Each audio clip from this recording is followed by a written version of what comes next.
Hi everybody and welcome back to my channel. If you're new here, my name's Lysha and I'm the owner of Lysha Be Creative. I am back with yet another tutorial for you guys today. I am showing you how I glittered and epoxied this 40-ounce Stanley dupe. It was definitely a behemoth of something to put on my turner, but I'm going to show you everything that I learned throughout this process, and of course all of the things that I use will be listed in the description box. Let's go ahead and get started.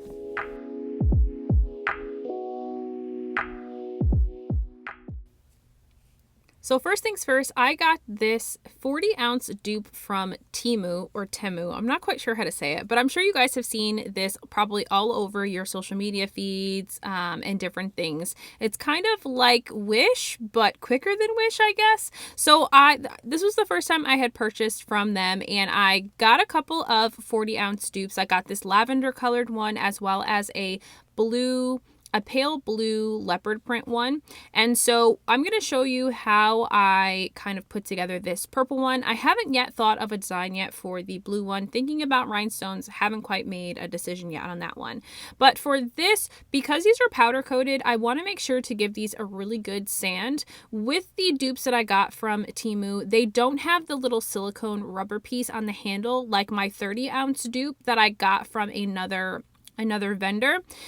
So in this design, I will be epoxying over the handle. If I had a dupe that had kind of the rubber piece on the arm of the handle, I probably would have not added glitter to the handle, but since this didn't and it was just kind of that plastic handle, I decided to just include that in the glittering portion of the cup. So I'm really going to make sure to give this cup a really good sand. I won't need to do any base painting because the glitter that we're using has some metallic shift to it, as well as it's already the color that we're basically going to be glittering it anyway. So no sense in wasting spray paint for something like this when I can certainly just use the base painted as it already is. So now to kind of put the arm of my cup in. So because this is such a large cup, I ended up putting two foam inserts in there, one kind of smaller, skinnier one to the bottom of the cup, and then the one that's attached to my actual arm handle. That way it makes it a little bit easier and a little bit more stable when I go to add this to my turner. So we're going to get into glittering this, of course. So the glitter we're using today is called Paradise. It's a beautiful like custom mix from Aisha Creation. You can grab that on her website, and I will link that as well as the discount code as well here on the screen. So we're going to just use Mod Podge for the application. You certainly could use epoxy, but I was doing just this cup at this point. I wasn't even really sure if I was going to be able to get this on my turner successfully. I was really worried about this because it's so large, causing my turner arm to like skip, which sometimes can happen with handled cups. I have that issue with my one turner, but my Dino's tumbler turner, I never have an issue. So I was really thankful that I was able to get this on that turner system to be able to get this spinning with epoxy and not have to add any counterweight to the actual arm of the turner. So nice coat of epoxy, or nice coat of Mod Podge here, and we're going to go ahead and add our Paradise glitter to the top of this. This is a beautiful like mix of different purple glitters. It's got a lot of metallics. It's a chunky to fine mix of glitter. It's just a really beautiful sparkle and shine, and I thought this really paired well with the base color of this cup already. And so you'll notice I didn't put any Mod Podge on the handle. Anytime that I do a handled cup and with the intention of also adding glitter to the handle, I always do the handle separately. I'm always a bit more successful of getting full coverage on my handle when I focus on that all by itself versus trying to add the epoxy or Mod Podge to that in the time that I'm trying to glitter the rest of the cup, if that makes any sense. So I'm going to go ahead and get this tapped off.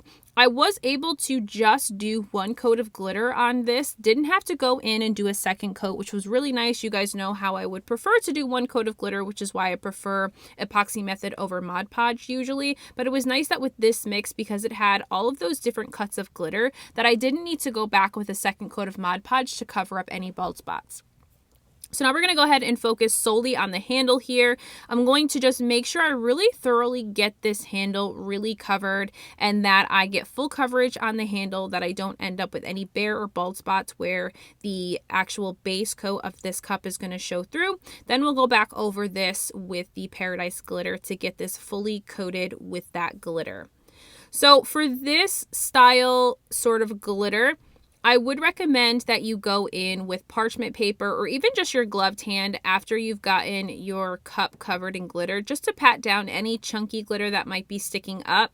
This is such a really nice mix of all the cuts of glitter that I didn't need to really roll it in like cardstock or parchment paper. I was able to get away with just using my gloved hand to kind of tap any glitter and flatten any sections of glitter to make sure everything was flat. That way I didn't have any issues with glitter sticking up later throughout the epoxying process.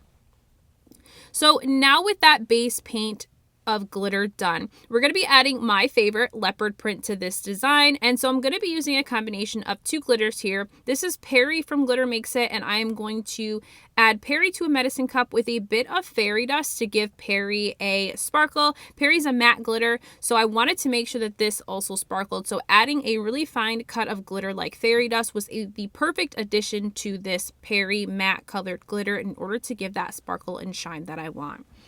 So now to start with our base paint of our leopard spots, I'm going to add some Mod Podge to some paint. This is just an aquamarine colored paint. It just matched really well with my glitter color of choice for the inner portion of my leopard spots today.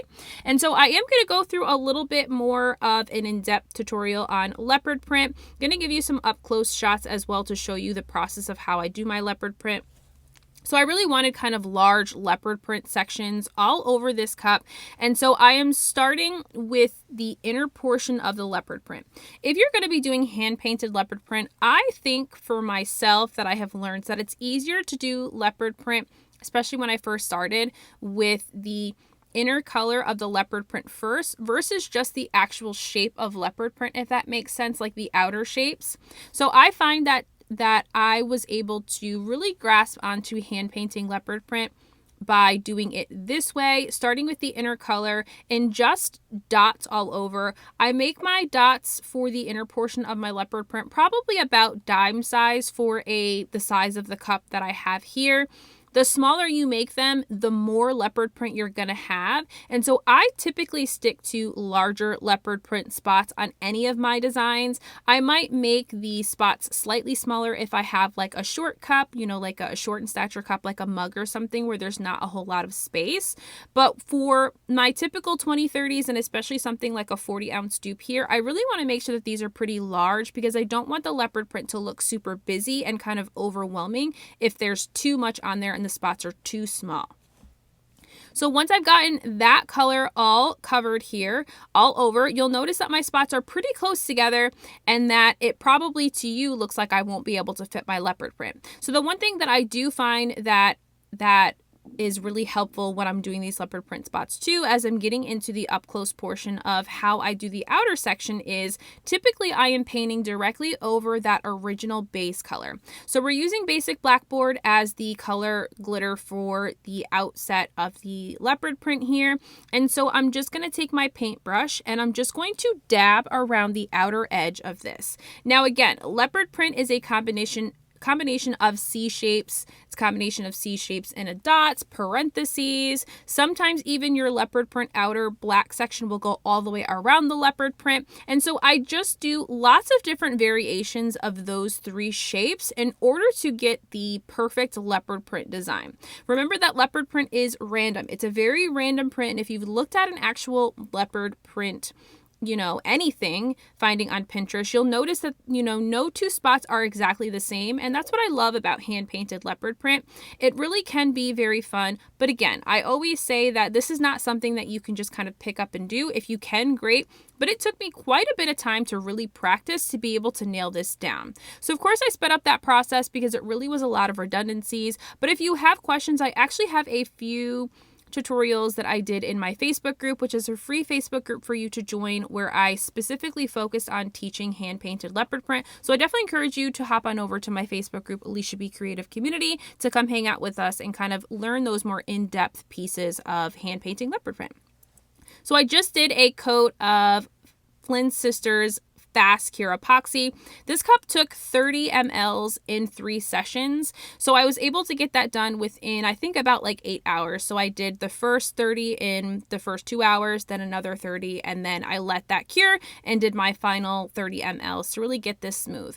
This is back on the turner after my traditional sanding, and we're going to go into final coats of epoxy. So I know this is a rather short video. I really did think that maybe I'd add a decal to this cup, but it just was too pretty for me, and I really just didn't want to busy it up any more than it already was. I felt like the leopard print really was just a showstopper and really was all this cup needed. I think if somebody wanted to purchase this, maybe a monogram would look really pretty, but I went ahead and just added my final coats of Flynn Sisters Premium Epoxy, of course my go-to, and of course here is the final look.